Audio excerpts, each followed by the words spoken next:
Bismillahirrahmanirrahim. Assalamualaikum warahmatullahi wabarakatuh.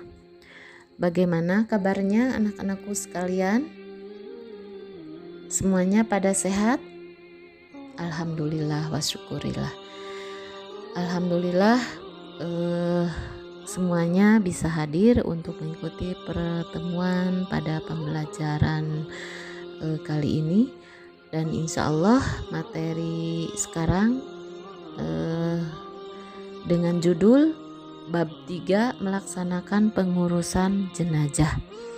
Adapun pembahasan kita pada pertemuan kali ini meliputi materi tentang kewajiban umat Islam terhadap jenazah, yang kedua perawatan terhadap jenazah, ketiga takziah atau melayat, 4 ziarah kubur, dan yang berikutnya mampu menelaah dan menganalisis perawatan jenazah.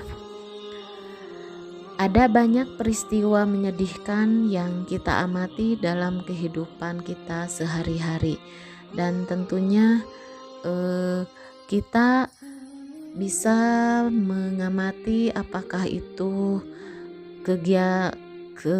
hal yang menyedihkan, peristiwa yang menyedihkan seperti longsor, angin puting beliung, kecelakaan, dan gempa bumi atau hal-hal menyedihkan lainnya.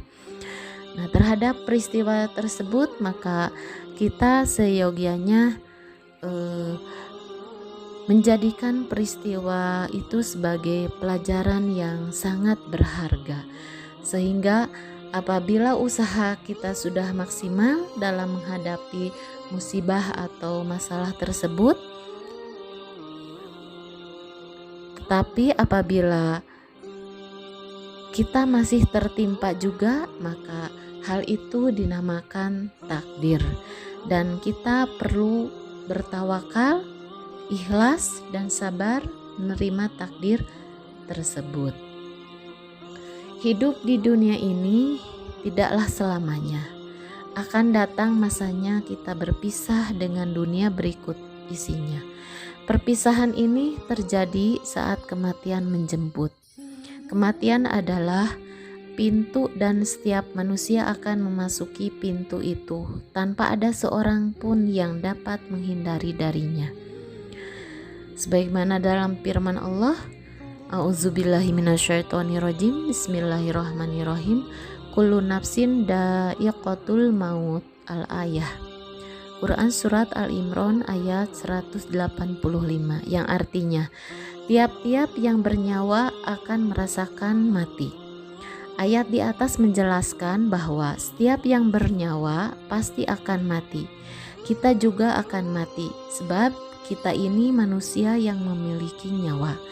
Kematian datang tidak pernah pilih-pilih.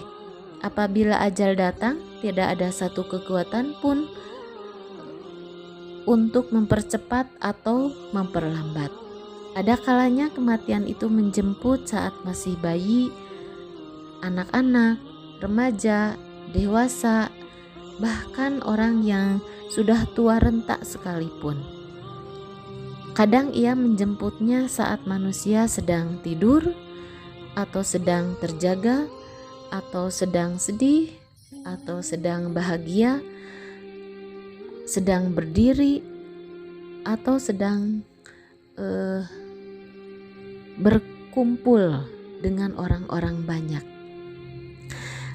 Saat kematian datang, tak pernah ada yang tahu. Oleh karena itu,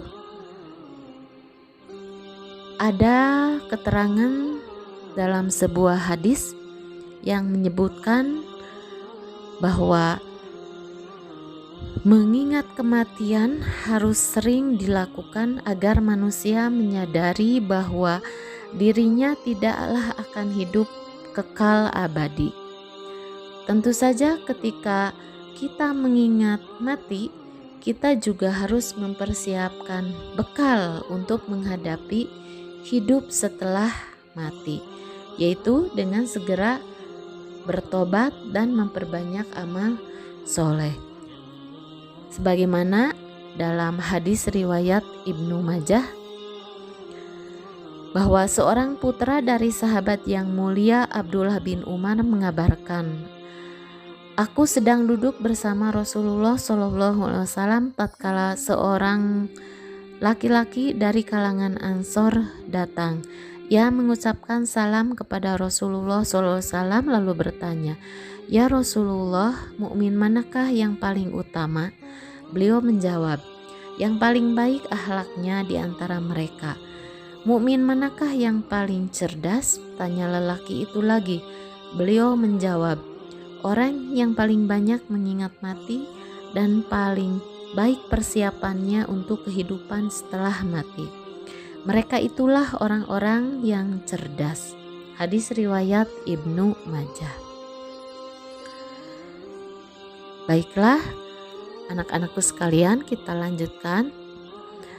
Apa saja yang mesti dilakukan oleh seorang umat Islam apabila menghadapi seseorang meninggal dunia?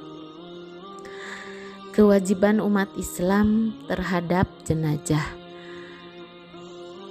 Ada beberapa hal yang harus diperhatikan tatkala kita mendapati seseorang meninggal dunia. Yang pertama, pejamkanlah matanya si mayat dan mohonkan ampun kepada Allah Subhanahu wa Ta'ala atas segala dosanya. Yang kedua, tutuplah seluruh badannya dengan kain sebagai penghormatan dan agar tidak kelihatan auratnya. Yang ketiga, ditempatkan di tempat yang aman dari jangkauan binatang. Yang keempat, bagi keluarga dan sahabat-sahabat dekatnya tidak dilarang mencium si mayat. Setelahnya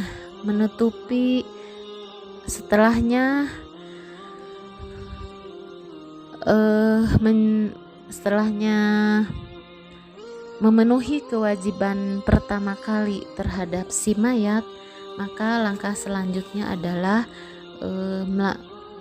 melakukan perawatan jenazah. Ada 4 langkah perawatan jenazah, yaitu pertama, memandikan jenazah, yang kedua, mengkafani jenazah, yang ketiga, mensolati jenazah, dan yang keempat, menguburkan. Nah, keempat langkah-langkah itu dalam perawatan jenazah itu mesti semuanya dilakukan sebagaimana yang sudah disyariatkan. Kemudian dalam hal perawatan jenazah, langkah selanjutnya yaitu ada materi tentang takziah atau melayat.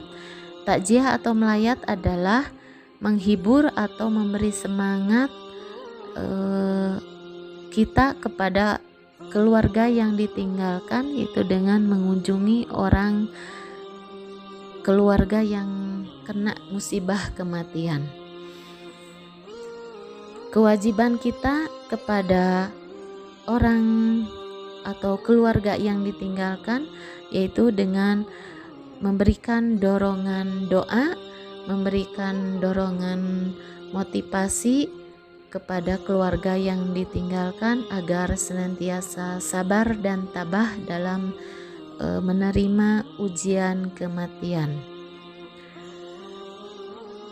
Yang adab orang bertakziah, ada beberapa adab yang perlu kita perhatikan.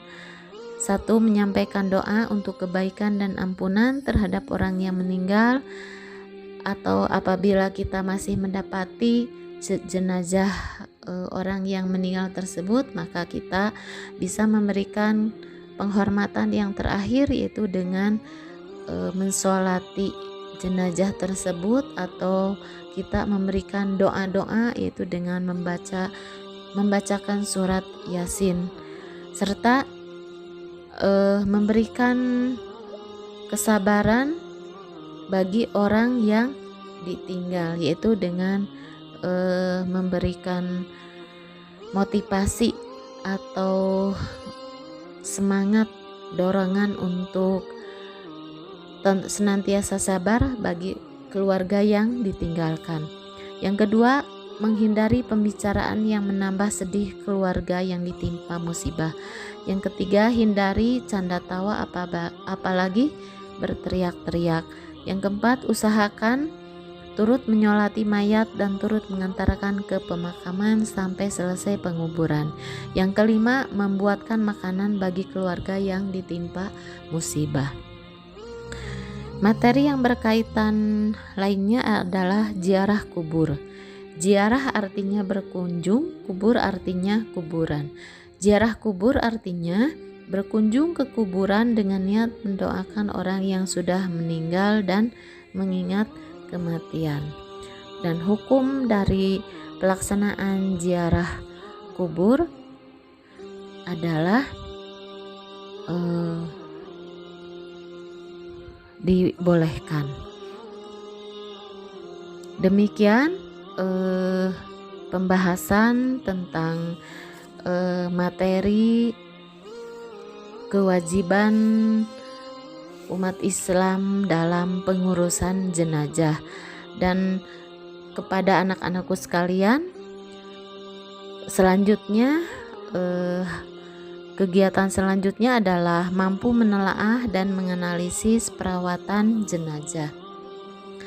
Untuk kegiatan menganalisis perawatan jenazah ini, maka silakan anak-anakku sekalian mengikuti kegiatan sebagaimana yang sudah Ibu sampaikan di lembar kerja, yaitu dengan melakukan kegiatan wawancara kepada orang yang kompeten pada bidangnya dalam hal pengurusan jenazah di tempat tinggal masing-masing, di tempat tinggal terdekat. Jadi silahkan dengan pembagian kelompok belajar yang sudah disiapkan, silahkan untuk melaksanakan kegiatan pembelajaran berikutnya.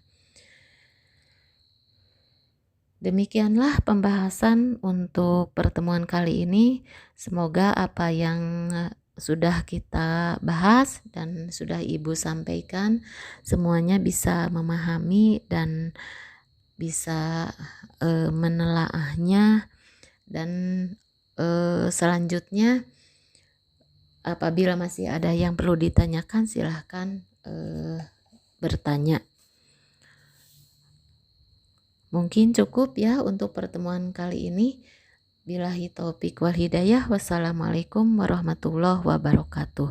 Sampai ketemu di pertemuan selanjutnya.